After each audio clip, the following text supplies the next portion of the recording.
नमस्कार दोस्तों, स्वागत है आपका हमारे YouTube चैनल महादेव योगी पर। आज के वीडियो में हम बात करेंगे मुंह की दुर्गंध के बारे में, बैड स्मेल के बारे में। आजकल बहुत सारे लोगों में ये समस्या देखी गई है, क्योंकि जब भी कुछ बात करते हैं तो मुंह से दुर्गंध आती है। इस दुर्गंध का हम योग के माध्यम से किस प्रकार से इलाज कर सकते हैं, योग में हमें ऐसे कौन से प्राणायाम है या कौन से आसन है जिसको करने चाहिए, जिसकी वजह से जो मुंह की दुर्गंध की जो समस्या है वह हमारी पूरी तरह से ठीक हो जाए। क्योंकि लोग क्या करते हैं कि इसका कुछ समय के लिए इलाज ढूंढते हैं, या तो माउथ वॉश करेंगे या फिर माउथ फ्रेशनर का यूज करेंगे। लेकिन मुंह की जो दुर्गंध आने की जो समस्या है उसके पीछे का आप मुख्य कारण अगर देखेंगे तो वह है आपका कॉन्स्टिपेशन।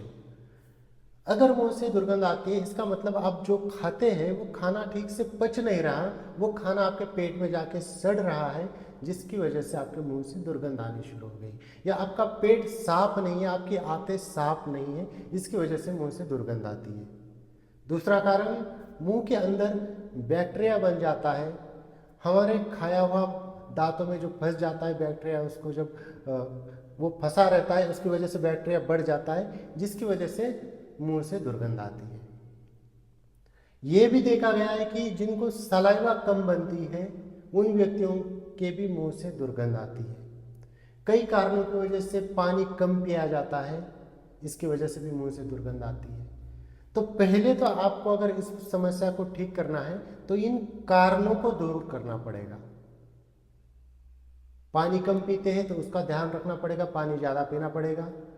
मुंह में अगर कुछ फंसा हुआ रहता है तो मुंह को अच्छे से साफ रखना पड़ेगा। सलाइवा कम बन रही है तो उसके लिए विटामिन सी वाली डाइट जो है वो बढ़ानी पड़ेगी। और अगर कॉन्स्टिपेशन रहता है, पेट साफ नहीं रहता, इंडाइजेशन की प्रॉब्लम होती है, तो उसके ऊपर भी काम करना पड़ेगा। अब बात करते हैं कि हम कौन से आसन कर सकते हैं इसके लिए, मुंह की दुर्गंध के लिए। तो मुंह की जो दुर्गंध है उसके लिए आप कर सकते हैं विपरीत करनी। इसके अलावा आप कर सकते हैं उत्तान पादासन, पवन मुक्तासन, मंडूकासन कर सकते हैं। प्राणायाम बहुत ज़्यादा हेल्प करेगा इस चीज़ में। इसके लिए आपको बेस्ट रहेगा कपालभाति करना। अगर मुंह की दुर्गंध की समस्या है, कपालभाति बेस्ट ऑप्शन है, कपालभाति जरूर कीजिए। इसके अलावा अनुलोम विलोम प्राणायाम, और ये जितने भी कपालभाति या अनुलोम विलोम प्राणायाम जो आगे मैं प्राणायाम बताने जा रहा हूँ, इन सब की डिटेल्स में वीडियो बनाई हुई है, हमारे चैनल पर आपको मिल जाएगी कि कपालभाति किस प्रकार से करनी है, अनुलोम विलोम। शीतली और शीतकारी प्राणायाम मुंह की दुर्गंध की समस्या में विशेष लाभकारी है, तो शीतली और शीतकारी प्राणायाम का भी अभ्यास आपको करना चाहिए। सिंह मुद्रा का आप अभ्यास कर सकते हैं। इसके अलावा अगर हम होम रेमेडीज की बात करेंगे तो बेस्ट रहेगा आपको खाना खाने के बाद थोड़ी सी सौंफ खाना।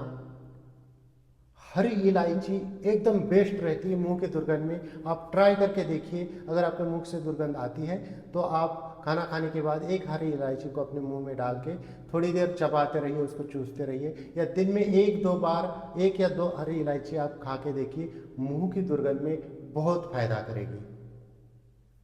सौंफ ले लीजिए या हरी इलायची ले लीजिए। मेरे अनुभव से हरी इलायची सबसे बेस्ट काम कर रही है। उसके बाद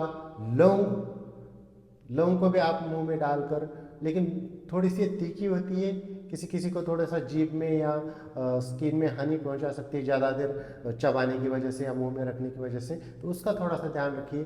तो लौंग का भी आप यूज कर सकते हैं, सौंफ का यूज कर सकते हैं, आप जीरे का भी यूज कर सकते हैं चाहे तो, या चाहे तो आप इस प्रकार से कर सकते हैं।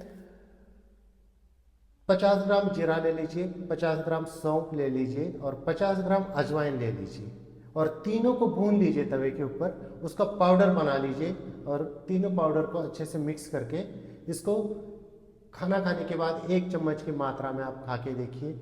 स्वाद में भी ये बेस्ट लगेंगे, और इसमें थोड़ा सा सेंधा काला नमक मिला दीजिए। तो ये और भी इफेक्टिव हो जाएगा। मुंह की दुर्गंध के लिए बहुत एक ज़बरदस्त औषधि बन जाएगी। काला नमक 50 ग्राम, 50 ग्राम सौंफ, 50 ग्राम अजवाइन, 50 ग्राम जीरा, तीनों को भूनकर पाउडर बनाकर काला नमक मिक्स करके एक एक चम्मच आपको खाना खाने के बाद खाना है। तो मुख की जो दुर्गंध की जो समस्या है उसमें बहुत फायदा करेगी। और मेन तो आपको आपके कॉन्स्टिपेशन पे काम करना पड़ेगा, इनडाइजेशन की जो समस्या है उस पे काम करना पड़ेगा। कपालभाति इन सब में हेल्प करेगी, आपके कॉन्स्टिपेशन में भी हेल्प करेगी, इनडाइजेशन की अगर प्रॉब्लम है उसमें भी हेल्प करेगी, और अगर आपकी सलाइवा कम बन रही है उसमें भी आपको कपालभाति हेल्प करेगी। शीतली शीतकारी प्राणायाम, जैसे शीतली आप जानते ही, सांस मुंह से भरना, होल्ड करके रखना और फिर उसको बाहर निकलना। शीतकारी इसी तरह से दांतों पे ऐसे दबा के रख के, डिटेल्स में वीडियो बनाई हुई है मैंने इसके ऊपर। तो इसका भी अभ्यास करके साथ में उज्जाई प्राणायाम करेंगे तो वो भी हेल्प करेगा। थोड़ा बहुत मेडिटेशन भी आप 5 मिनट कर लीजिए, वह भी फायदा करेगा। तो दोस्तों ये थी कुछ जानकारी मुंह की दुर्गंध के बारे में। मुंह से दुर्गंध आने की जो समस्या है उसको किस प्रकार से योग के द्वारा ठीक कर सकते हैं इसके बारे में। इसी प्रकार से और जानकारी के लिए हमारे चैनल को सब्सक्राइब कीजिए, इस वीडियो को लाइक कीजिए, अपने दोस्तों के साथ शेयर कीजिए। स्वस्थ रहिए, मस्त रहिए। धन्यवाद।